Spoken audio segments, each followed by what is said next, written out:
Many of us have had issues with discipline. I'm sure that word even fucking scares you.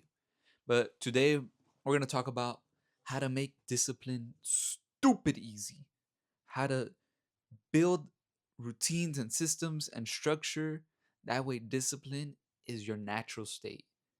That way, dominion, dominance is your natural state, because that's really what it is about being an anomaly, right? In this society, is that you're naturally disciplined, you're naturally dominant. And that's what this whole channel is about. But let's go right into it, right? Discipline is easy when you stop seeing it as resistance, but as alignment with who the Most High intended you to be. Discipline is easy when you see it not as resistance, but as alignment with who the Most High intended you to be, right? Most of you are misaligned, which is why discipline is so hard for you, which is why you have to wait till the calendar year 2025 to make new goals for 2026 to fall off in 14 days because you haven't made the switch inside your mind that a part of you has to die so you could reach your desired outcome. But that's later in the video. That's later in the video. I'm getting ahead of myself. Excuse me. You know, discipline is really correction. It's the ability to correct yourself when you're going wrong, right? And to be honest with you, something that made discipline easy for me, and this is like a prelude to the 5 practical steps I'm going to give you. I'd rather correct myself before the Most High forces circumstance or life to correct me. And what I mean by that is, oftentimes we know what we have to do to get to where we want to get to, but we're not willing to sacrifice to get there. So you could choose your hard, or you could have the Most High choose your hard for you. And most oftentimes you're not gonna want you're not gonna want the smoke at what life is gonna throw at you, right? So let's go ahead and break down discipline, right? Number one, discipline isn't resistance. It's refusal to betray yourself. When I don't get the things I need to get done throughout the day, like work out, make videos, go approach, clean, or whatever I have to do on my to-do list, it drives me crazy. Especially with working out. It's like I need to work out. I need to get that done throughout my day. If it's not like a recovery day. Because if not, I'm gonna feel like shit. I'm gonna feel like I betrayed myself. So I chip away at my self-respect when I don't go do that. The problem is that you see discipline as denying yourself. I see discipline as denying who I'm meant to be. There's a difference. I'm gonna say it again. You see discipline as denying yourself.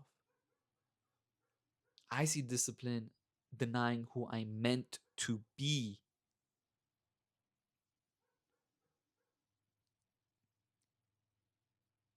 We have to become better each and every day.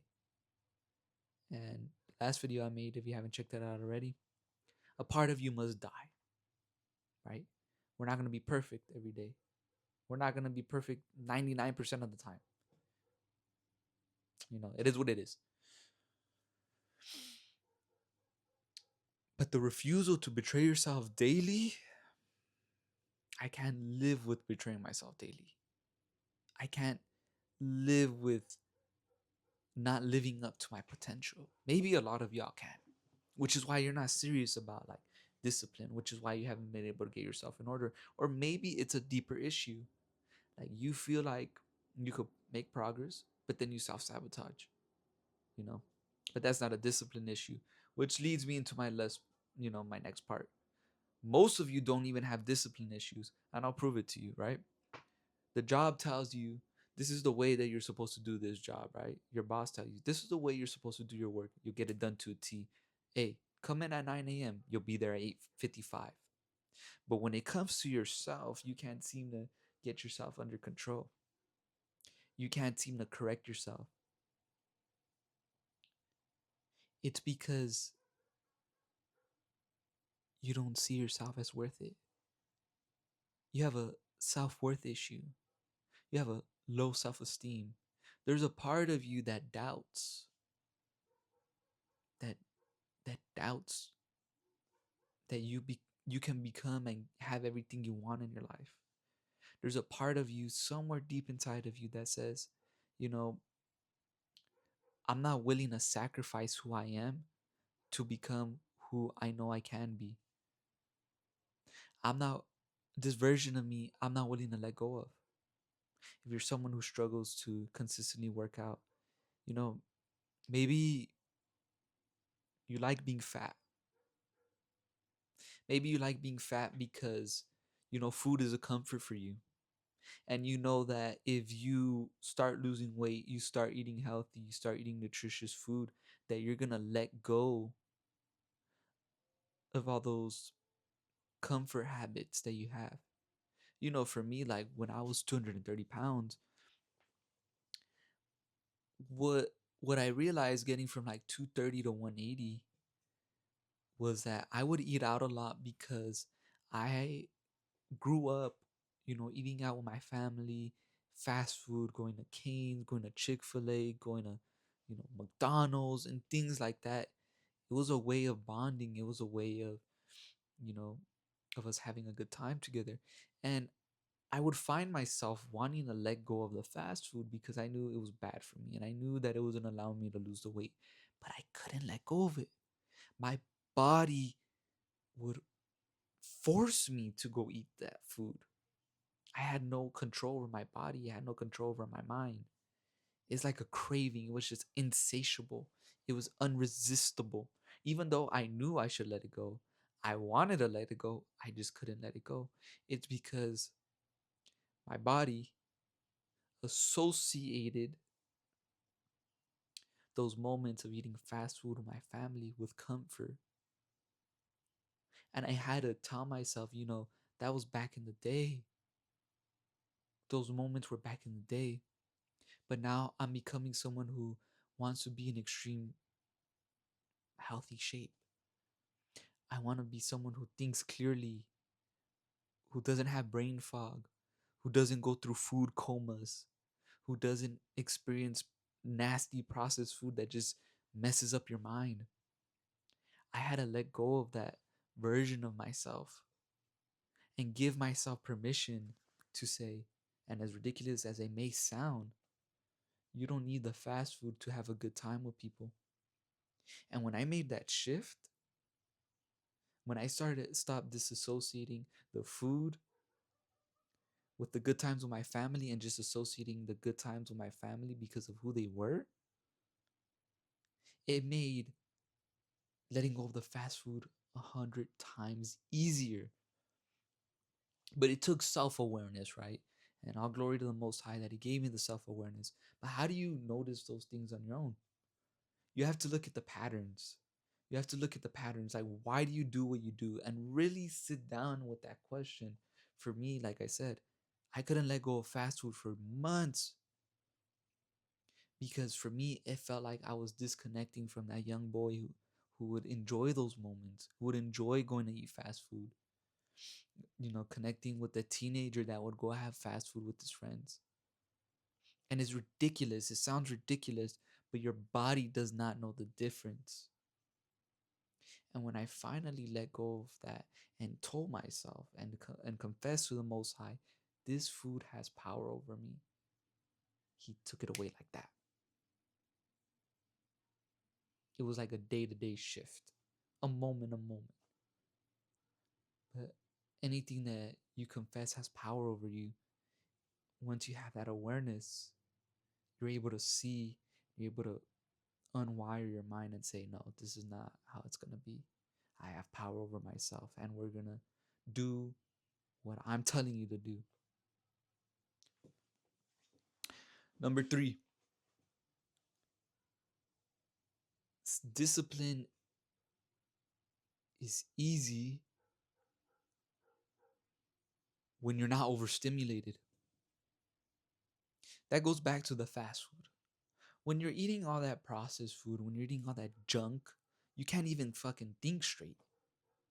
When you're constantly watching TV and chasing dopamine, playing video games, watching TV, I'm not saying that's bad. Do it in moderation. But when your routines are aligned or circled around that, when you're constantly having sugar in your system, when you're constantly chasing a high, whatever it is in your life, it's going to be really fucking hard to focus. Everybody, even me, walks around overstimulated. We have too much noise going on around us. Like, you have the TV, telling you a vision, which is why it's called television. You have people in your ear telling you what you should think on social media versus actually knowing how to think for yourself. You have news feeding you fear, informing you with fear. You have all the opinions and voices of people around you, and you get buried beneath all of that to see your actual voice, to hear your actual voice, to see who you actually are. And you haven't realized you're overstimulated. And when you're overstimulated, you have to disconnect and pull back and seek solitude. That way, you could actually focus or place yourself in an environment to see other people working, which is why, like, I love working in the coffee shop. Like, if you're someone who's overstimulated, being around people that are all dialed in and focused will allow you to dial in and focus and actually be still. Because if you're like always on stimulants, energy drinks, coffee, your body's always going to be shaking. Your nervous system is not still, your body's not still. you know Once I even got off the processed food and stopped eating that junk, my leg doesn't even shake anymore. Like, a lot of people have the leg shake, their leg does that. Yeah, just it's all the sugars and things that you're eating, all the unnatural foods.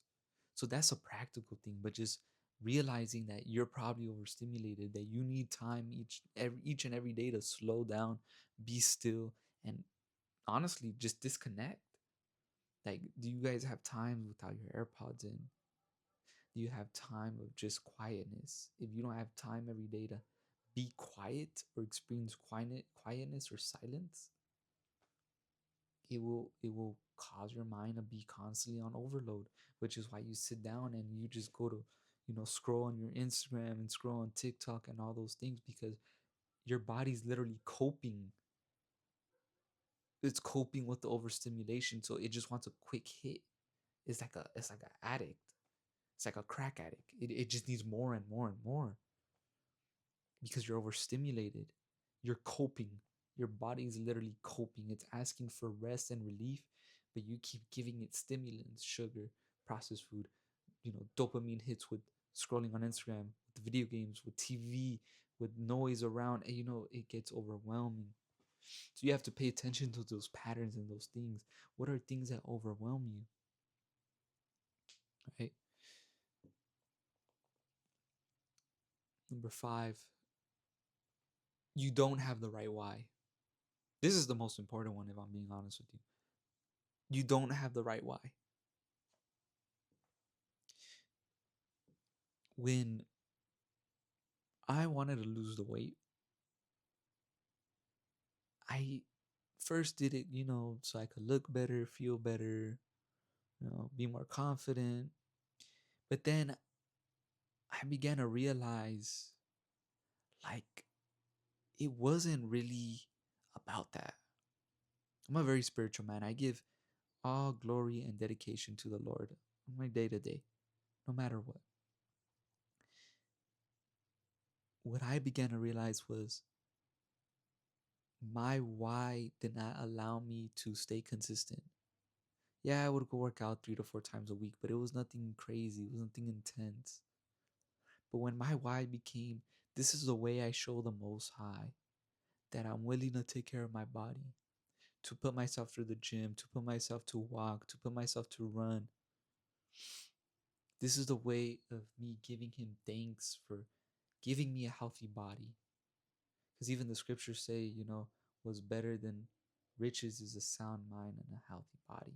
And I'm paraphrasing. You can find that around Sirach, the 17th chapter, 37th chapter. I'm not sure. I'll put the scripture down below. That made things way easier because I was doing it for something higher than myself.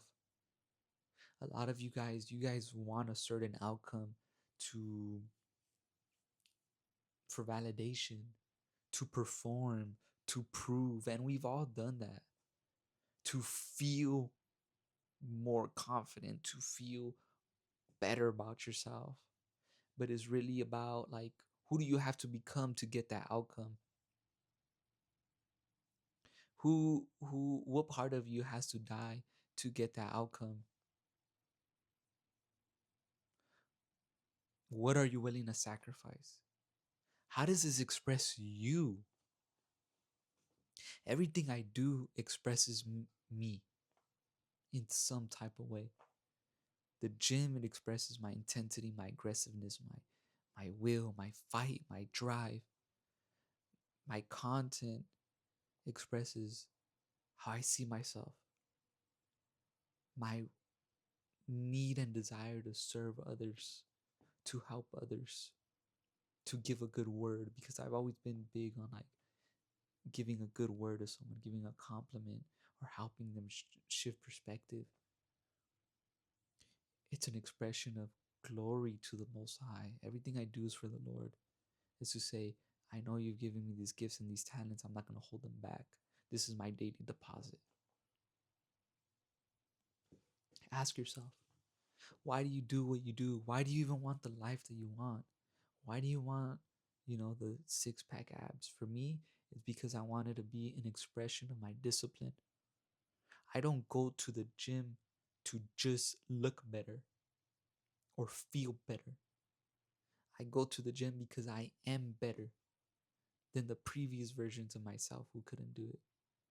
Because I feel like I owe it to the Most High to show my most disciplined self and express it through my body.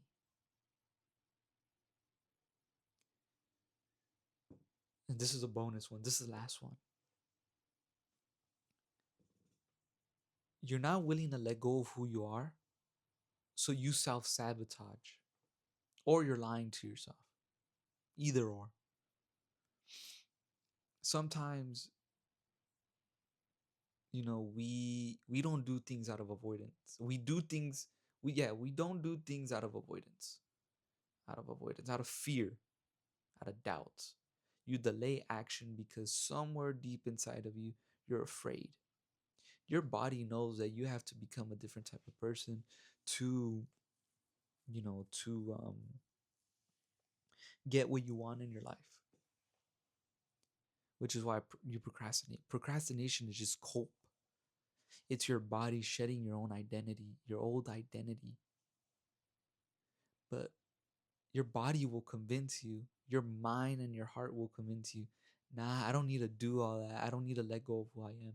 Because you have to remember, your spirit is limitless, but your flesh is survival. And when you listen to your flesh, when you listen to the fears, the doubts that it brings up in your head, it's going to try to keep that version of you alive. But this is why the scripture says we walk by faith and not by sight, because you have to give yourself permission to walk into who you know you're meant to be. And it's going to take time for reality to catch up to that version of you. When I was 230 pounds, I used to say, I'm going to have fucking six-pack abs. When I was 220, I used to say, I'm going to have six-pack abs. When I was 210, I've been saying the same thing for 2.5 years. I'm on year 3. I'm 175 pounds, maybe even lower than that. And I see my body changing drastically. and I see myself aligning with that desired outcome, but I'm so much happier and at peace of seeing who I've had to become. And I can't wait to get to the end goal to see who I had to become to get to that point. And it's so beautiful when you look at it that way. Instead of like, oh, well, I want abs just so I could get more women and, just so I could feel confident. It doesn't work like that. You have to be confident before you get there. There's a difference between proving, thriving. There's a difference between knowing and embodying. When you thrive and embody, life is on easy mode. Discipline is stupid easy. That's it for today. I invite you guys to reflect. Where are you lacking? What did you realize about yourself after, watching this video? And put it in the comments down below. Peace.